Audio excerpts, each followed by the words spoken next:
Maal sitti fakkaate ani jalqabumaa kaasee daa'imummaa kiyyarraa mana barumsaatii kaasee hamman hojii galutti kubbaa miilaatiin taphachaa ture. Ispoortii keessatti guddadhe jechaadha. Lubbuun isaa mataa argatu Ibrahim Haji Alii yeroo sana gulaalaa fuula ispoortii gaazexaa bariisaa ture. Isatu akka Tashoomaan carraa gaazexeessummaa ispoortii argatu taasise. Ibrahim Haji Alii seenaa kiyya keessatti abbaa kiyya jechaadha. Isatu asiin nagaye. Hamma guyyaa har'aa hamman waan hojii kana hojjechaa ittiin nyaachaa kanan jiru Ibrahim bu'uura ispoortii kanaaf Ibrahim lafa kaa'ee garuu Ibrahim ka'umsa kiyyaaf guddaa dhugaan siin jedha bakka hunda akka hin ga'u kan na godhe Ibrahim Haji Alii. Gaazexeessaa ispoortii Itoophiyaa ta'uudhaan tapha kubbaa miilaa addunyaa dabalatee Oloompiikidhaa fi shaampiyoonaa atileetiksii addunyaa irratti argamuudhaan biyyoota adda addaa deemee jira. Eessa fa'aa maaliif deeme? 2010 waancaa kubbaa miilaa addunyaa kan Afrikaa kibbaatti qopheeffame san waancaa 19ffaa jechaadha. Achirratti dhaqee achi gabaasee ture achifi shaampiyoonaa atileetiksii addunyaa kan Daegu irratti gaggeeffame Kooriyaa kibbaa jechaadha. Achis dhaqeen gabaasee ture. Shaampiyoonaa atileetiksii addunyaa kan Poolaand Soppootti mana keessatti gaggeeffame isas dhaqee achitti gabaaseen deebi'ee shaampiyoonaa qaxxaamura biyyaa minaafni jiraami Jarman Firaankfartii, Deenmaarkii, Suudin, Stookholmii, Fiinlaandii kana deemetiin gabaasee ture. Olompikii Riyoo irratti gaggeeffame. Biraaziil deemee Olompikii Riyoo san irratti argamee achirratti immoo gabaasa baay'ee tokko gabaaseen deebi'ee walumaa galatti gara biyyoota 8 akka deeme gabaasuuf carraa argadheen ture. Dubbiin itti aanu dubbii adeemsa atileetiksii Itoophiyaati. Abbabaa Biqilaa Olompikii Room irratti yeroo jalqabaatiif hirmaatee maaraatoonii kophee malee fiigee moo'e. Olompikii Tookiyoo dabalate. Maammoo Waldee Olompikii Meeksikoo irratti maaraatooniidhaa fi meetirii 10,000 fiigee warqeedhaa fi meetii argate. Bara 1980 Olompikii Mooskoo irratti warqee Miruus Ifxar 2 dabalatee Itoophiyaan warqee 4 argatte. Olompikii Los Angelesii fi Se'uul irratti Itoophiyaan akka hin hirmaanne dubbatee jira Tashoomeen isa booddee'oo. Achirraa kaasee waggaa 12 booddee Baarseloonaa irratti hirmaanne. Baarseloonaan seenaa guddaa biyya kanaaf kan seenaa guddaa qabdi jecha. Maaloo jettee yeroo jalqabaa dubartiidhaan Itoophiyaadhii fi Afrikaan meedaaliyaa warqee argattu kan jalqabaate jechaadha. Fiigicha meetira 10,000 Daraartuu Tulluu seenaa guddaa biyyattii kana keessatti jecha. Karaa Daraartuun bantasan isiin saaqtasan hordofuudhaan atileetonni dubartoonni Itoophiyaa bakka itti hordofu bakka itti dorgoman hundarrattuu meedaaliyaa warqee argachuudhaan Itoophiyaan balbala baneef Daraartuu Tulluu jecha.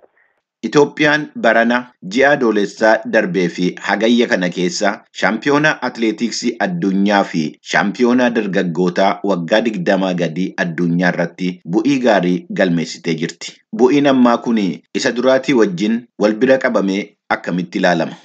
Itoophiyaan yeroo baay'ee dorgommii shaampiyoonaa Olompikii irratti shaampiyoonaa atileetiksii addunyaa irrattis tapha guutuu Afrikaa irrattis meedaaliyaa baay'ee argachaa turte. Haa ta'u malee meedaaliyaan kanaan dura argaman suni baay'een isaanii nahaasa. Hanammaa kan ammoo kan adda isa godhu maal sitti fakkaate baay'een isaanii meedaaliyaan 7 kan argame dubartootanii isa qofa odoo hin ta'in meedaaliyaa warqii takka dabaluu keenya jecha. Kanaan kan shaampiyoonaa atileetiksii addunyaa beektotaa kan adda isa godhu jecha.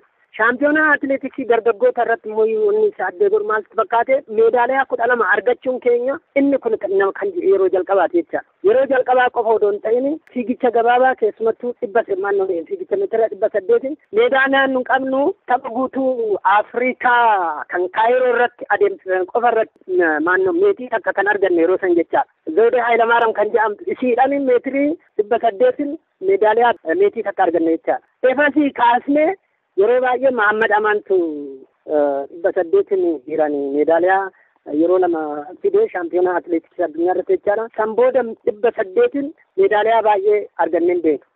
Bu'ii amma argame kanaa fi hoggansa Federeeshinii Atileetiksii Itoophiyaa isa Daraartuu Tulluutiin durfamu galateeffata gaazexeessaa Tashoomeen. Hoggansa kana irra kan jiran caalaan isaanii atileetota duraanii naannoo Oromiyaa keessaa bahanidha. Naannoo Oromiyaa keessaa bakkeewwan atileetota maddisiisuudhaan beekaman yookiin potential areas jedhamaa turanii yeroo ammaa ammam atileetota maddisiisaa jiru. Atileetonni dhiyeenya kana moo'icha irra jiranii caalaan isaanii ijoollee kaabaati. Oromiyaan atileetota haaraa oomishuu dadhabe moo maanni wanti isaa?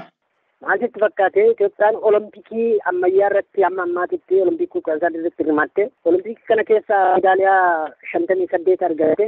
Meedaaliyaa 58 kana keessa ijoolleen Oromiyaadhaa biqilanii Abbabaa Biqilaati kaasee jechaadha. Meedaaliyaa warqii 10, meetii 6, nahaasa 8 argatan. Walumaa galatti dhiiran meedaaliyaa 24 argatte jechaadha.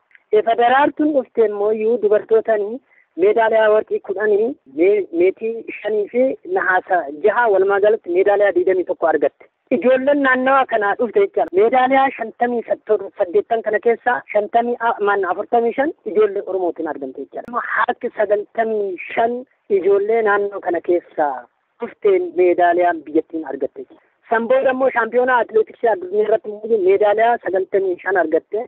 95 kana keessa dhiiran 36, dubartiin 34, walumaa galatti meedaaliyaa 70 argame jechaadha. Meedaaliyaawwan 70 kun waggaa walitti qabamee gara harka 90 ijoollee naannawa kanaa dhufte jechaadha. Tapha guutuu Afrikaa irratti meedaaliyaa 144 argame. Ijoolleen achi argamte immoo ammas harka 97 taati jechaadha. Dhoksaan hin jiru dhugaan siin jedha. Atileetiksiin Itoophiyaa keessa waggaa kaaste ijoollee Oromiyaa keessaa burqisu jechaadha. Garuu ammaan kana akka ilaallutti ijoolleen naannawa kanaa burqan ispoortiin naannawa kanaa dadhabaa ta'uu agarsiisa jechaadha. Kaleessa akkamitti hojjetan cimanii waan hojjetaniif kan kaleessa argamte bu'aan kun argamte jedha. Bu'aan kun immoo gadi buunan Oromiyaan gadi buunan immoo qabxiin biyyattis gadi buute jechaadha. Oromiyaafis sigaatii guddaa lakkina guddaadha jechaadha. Sodaa guddaa keessan galcha jechaadha. Kana waan ta'eef hojjechuutu isaan irra jira. Hin hojjenne hojjetamuutu isaan irra jira jechaadha. Hordoftoota keenyaa qophiin ispoortii keenyaa har'aa kanuma. Gaazexeessaa Tashoomee Qadiidaa maqaa keessaniin ni galateeffanna. Hin dagatinaa bakka jirtanitti sosocho'aa. Ispoortiin fayyaadha. Fayyaan immoo waa mara. Fayyaa ta'aa.